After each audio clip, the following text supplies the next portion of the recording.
Hello, and welcome to Hi. Wisdom For the for Menopause and beyond in the shed. In the shed, exactly. Just in case you didn't know where we So were. today, Alison's had this great idea Yeah. about talking about deference and reference. Yes. Which means? So the idea is, and I heard it talked about kind of quite a while ago, and we were talking about it in reference to it. It used to be, we used to have the age of deference. So there used to be certain people in society that we respected. So doctors, lawyers, possibly the Prime Minister, something like that, government officials. Yes, government right? officials, yeah. So, or they were things like, and I guess I take it back to my parents' generation, when it used to be that there's certain people in authority and people just took what they said as gospel. They would believe it, it was good, and all the rest of it. And then we had the internet. And so it started off by being that, yeah, we might still defer to those people, but then it became the age of reference. So you would be actually saying, you weren't just going to be relying on what they said. You might do your own research. You might be going on to various different kind of websites, finding out those different things, which is why you get websites like What Doctors Don't Tell You, and all of that malarkey. But, you know, there was still a respect for certain people in society. But then we also getting into that area of reference to things like the review sites. So have you ever bought a book because somebody's reviewed it on Amazon, or Amazon's very good at doing that in the algorithm? Anybody who bought this also bought this, and then you can go and look at these things. If you're going on holiday, well, you're going to check out the reviews, aren't you, on TripAdvisor or things like that. And it is that interesting thing that moving from, even if, you know, you might have actually said, well, I know this particular doctor or this particular bank manager or this particular politician. Bank managers, or that's this, a thing, yeah. Or this particular, when you actually used to be able to meet with them. And, you know, this particular person, so you would know them personally. And you would go and you would take their advice because you thought they knew what they were talking about. And now we actually go onto these websites and I say, have I done it myself? Yes. You know, where you go and you read the reviews, people you do not know. You do know not who they are. You don't know whether they're similar to you or not. And you read their opinion, and you're never going to expect to even meet those people or all the rest of it again. And you might make a decision on where to stay, what to buy, whatever, where to go, which restaurant to eat at, based on the reviews of people that you don't know, but because you referring to these people. So we were kind of thinking about it, and I guess it is in connection with the work that we do around menopause, is that I so often hear people saying something like, well, I think I'm in menopause, so I'm going to go to the doctor. Yes. And you kind of go, well, why do you need to go to the doctor? When something obvious is happening. I didn't go to the doctor when I kind of thought, oh, I'm getting these kind of symptoms. Oh, I guess it's probably that then. So I didn't need to go to a doctor for the person to say, yes, you are. Congratulations, you've made the right diagnosis. Interesting the other way round, which is, it doesn't necessarily go anywhere, but when you look at older or think of older movies or older times in the 60s, they would go, I don't know whether or not I'm pregnant.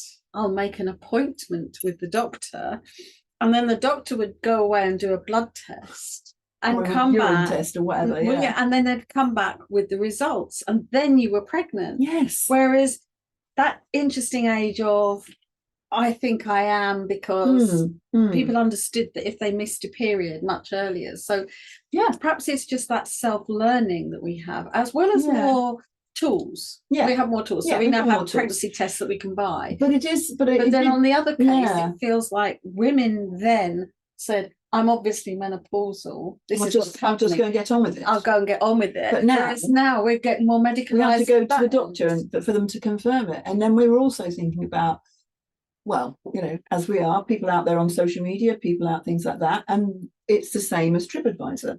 It's like, you've got an opinion, you're putting things together and all the rest of it. Why are those people more believable than other people? Don't know.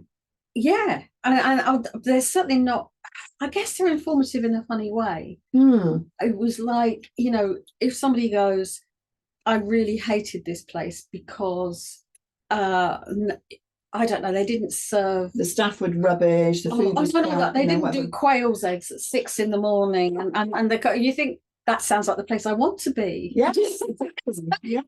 Negative review. And I've read negative reviews about something when you think, that's perfect, that's me and not them. Yeah. So it is just a little bit more information. But I know what you mean. You're actually taking somebody's on board. But on the other hand, do you feel that the people that we used to defer to were really worthy of it, or have they become less worthy? Yeah, I mean, I always kind of thought it was interesting because, of course, that it was like the top of the list was always doctors, and then I kind of think it was lawyers actually after that, and then the third one was academics. And I'm thinking, that was me. So I used to kind of say to my students, "Trust me, I'm an academic," which in actual case, but academics, yes, there is an expectation that you do research in order to give your opinion. However, at the end of the day, it is still your opinion. No, but it's still also, most research is funded, and it's funded for a reason. So whereas we feel that, there's no proof that supplements work, there's no money to run the studies ever to do that, because you can only run research where there is a monetary, where you think you're going to make cash. You're going to make cash at the end. So all research, it doesn't come from just like freedom of, I wonder what guinea pigs do after 8 o'clock at night. It's kind of like, what is the selling? What am I selling? Yes, we've got something. What is the... We've developed this. Can we make, does it work?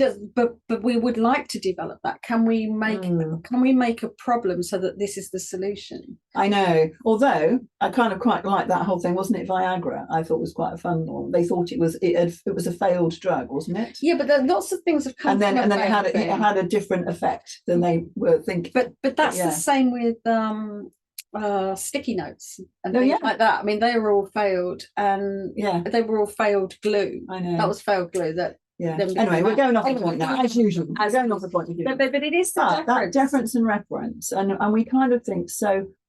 And until you pointed that out, I hadn't really thought of it. But we've changed. So on most things, we've changed from deference to reference. We've changed from believing in things that certain people say because of their profession, because of whatever, to no, actually, I trust my own opinion more. I'll do a bit more research. I'll look at and I guess this was me when I first had children. That was the first time I got interested in, because my kids were at that age in the midst of the whole MMR debate, and I just thought, I'm just going to kind of look at it, and it was quite difficult to find sensible stuff on both sides of the debate. But I wanted to see both sides, and you have to take that angle. But then, having looked at that, I could then actually look at it in terms of reference to me and say, what do I think is right? But I think that is absolutely how we are. So whereas we used to say, I'm going to go and ask a trustworthy person, and I'll just do what I'll do what they say because I trust them. You think, well, a medic's got this angle. The scientists that research it got this angle. The people that made it have got this angle. The people that are making the alternatives have got this angle. The people that are trying to tell me about some spiritual connection with being stronger rather than catching a disease have got an angle. So it's kind of like, I did this. I am brilliant. If you give me £1 million, I can make you the same. And yes, but I think it is that interesting thing of, and that's kind of the assumption that people do all the time about every decision, which is not what happens. But in those instances, it was, I had the impetus to say, right, it's important because I'm looking at my children. So I did all of that. So I did research both sides of it. Made my decision on what I looked at in terms of my family and how I thought what were the diseases we'd had in the family, what was the constitution of the family, and I made that decision based on that, which I thought was the best for my children. Fine. So that's how we've changed, I think. However, when we come with the menopause, like you say, it's gone the other way. It's because it's been an untapped source of money. It's so far it's been untapped. We never talked about it because it only happened to women anyway. And but now it's really cool to be talking about it. It's really cool to be involved in selling for it. Yeah. So if you went to the chemist, the pharmacy, 20 years ago, there would be this many products about it. Now there's shelves and shelves and shelves, because we're such a good company. Skincare. Well, we're such a good company, whatever that company is. Yeah. We're selling something because we care about women, we care about menopause. And actually, it's because commerce gets involved, it gets very clouded. So let's look at the thing about, we talked about before, in terms of that. I think, aren't there now more products to do with female incontinence than there are to do with periods? Yes. In a sense, it was never a thing. And now the adverts, when you look at the adverts, and they kind of say, when people say it's normal to do this. Yeah, exactly. And you know, it isn't actually. If you have leakage, something's going on. Something's not working. Something is wrong. Yeah. And it's not that we're normalizing illness. Yeah. Which, on the one hand, I don't want to hold it against people that they have something. Yes, I get that. Yes. I'm definitely not saying that.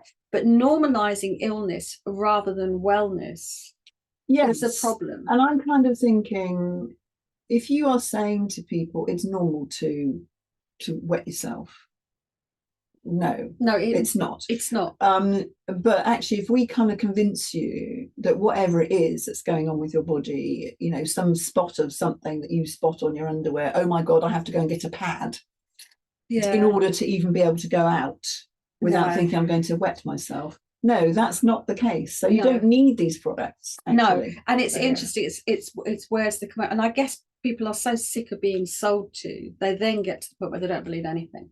Yeah. There is that. So I think it's really hard that we've, you know, like everything, there's always pluses and minuses. We've grown and we've got much more choice and much more information, but it's also made us a bit crazy. Well, and as I said, it was a bit like when I was living. Follow the money. Yeah, well, although, I mean, as I say, when I was living in the States, and I say, you know, over here, you go and you say, I'd like a cup of tea, and you get a cup of tea. Well, it used to be that way. And then when I went to live in America, and it was like I had to make a decision about what was it, hot or cold? Was it Have you gone to a bubble tea shop? No. The decisions are crazy. There's like 28 decisions to be made before you even get the right cup. And then they have to do, and so I only had it once. Yeah. So it is that thing. What are we saying at the end of this whole discussion? It's almost like, don't drink bubble tea. Don't bubble tea, right?